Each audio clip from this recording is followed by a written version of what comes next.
안녕하세요, 짱구입니다. 한국 수술실에서 7년, 미국 수술실에서 14년 조금 넘게 일을 해오고 있는데요. 지금 제가 일하고 있는 곳이 미국 수술실이니까 미국 수술실에서 일을 하면서 놀라는 점 몇 가지에 대해서 말씀드리는 시간을 갖도록 하겠습니다. 자, 첫 번째, 이곳에는 환자들의 몸집이 엄청나게 커요. 한국에서는 몸무게가 100kg만 넘으면 뚱땡이라고 얘기를 하고, 여자 몸무게가 60kg를 넘으면 그건 여자도 아니다 라고 얘기를 하죠. 그건 제가 들어봤어요.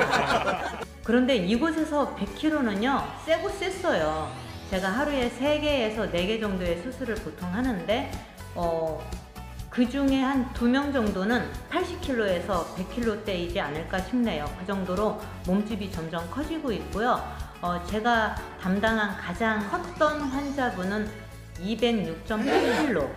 이런 경우가 자주 있는 건 아니에요. 200kg 넘는 경우는 1년을 쳐봐야 한 5명 정도 있을까 이렇지만, 일반적으로 한 150kg대까지는 엄청나게 많은 분들이 있다, 이렇게 말씀을 드리고 싶고요.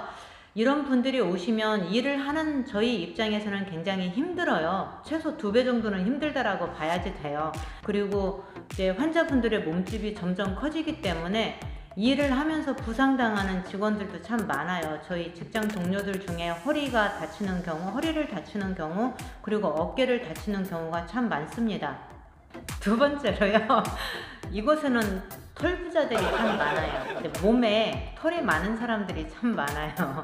이제 저희가 면도를 해야 돼요. 수술 전에 그 수술 부위에 털이 많이 있으면 그 부분을 면도를 해야지 되는데요. 이제 한두 분이 아니고 하루에도 몇 번씩 그런 일을 경험을 하다 보니까 이제는 좀 지겹다라는 생각이 들어요. 수술실 안에서 털 깎는 것은 좀 금하고 있는 부분이에요. 컨타미네이션이 되니까. 그런데 이제 은밀한 곳을 수술을 받는다거나, 아니면 환자분이 누군가가 자기 몸에 손대는 것을 싫어해서 또 세임데이에서 면도를 했는데도 불구하고 제대로 깎여지지 않은 경우는 수술실에서 또 하죠.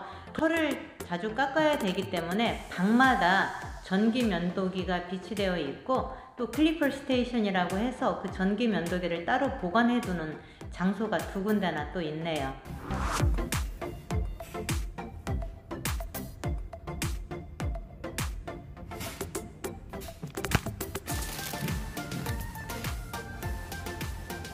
세 번째, 이곳에는 문신을 한 사람들이 참 많아요. 환자고 직원이고 할 것 없이 몸에 문신을 대부분 새기고 있는데, 용문신을 한 조폭이 수술을 받으러 왔다가 수술 끝나고 나서 보니까 용이 물고 있던 여의주가 사라져서 국도이가 반죽은 되었다라는 우스갯소리가 있었는데요.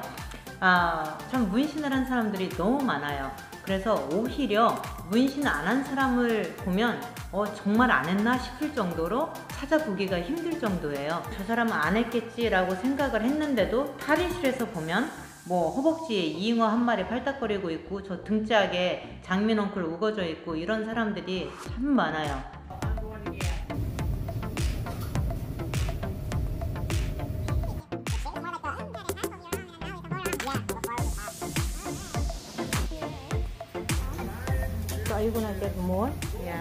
보셨나요? 무시무시하죠? 이 사람들이 범죄자도 아니고 조폭도 아니에요. 그냥 병원에서 일하는 직장 동료예요. 그런데 이 사람들이 직장을 잡을 때 불이익을 당하는 것 같지는 않아요. 저는 개인적으로 문신을 참 싫어하는데, 워낙에 문신이 보편화되어 있기 때문에 저 스스로도 조금 익숙해져야 되지 않을까라는 그런 생각을 하는 부분입니다. 네 번째로요, 수술실 안에서 뛰어다니면 큰일 난 줄 알아요. 응급 상황에서는 뛸 수가 있지만 일반적인 상황에서는 뛰지 못하게 합니다. 한국에서는 안 뛰면 혼났어요. 안 뛰고 지금 빨리 가서 가져와야 되는데 천천히 걷는다고. 근데 여기서는 그 반대예요. 문제는 뭐냐면, 수술방의 특성상 서플라이룸과 멀리 떨어진 곳이 있고 가까운 곳이 있어요. 그런데 내가 멀리 떨어진 방에서 수술을 하고 있는데 지금 당장 필요한 물품이 있어. 근데 그게 방에는 없어서 서플라이룸에 가서 가지고 와야 돼. 당연히 뛰어가야지 되잖아요. 급한 거니까. 그런데 뛰면 혼나요. 그렇기 때문에 빨리 걸을지언정 뛰지는 않죠. 그렇지만은 사람들이 없는 곳에서는 딱 눈치 봐서 뛰기도 해요. 90% 최소 90% 이상은 재소독을 하지 않거나 일회용품이에요. 저희가 재소독을 하는 것은 담요 아니면은 수건. 저희가 수술 준비를 하다가 보면 물건을 떨어뜨릴 수도 있고 A라는 물품을 풀어야지 되는데 B라는 물품을 풀 수도 있어요.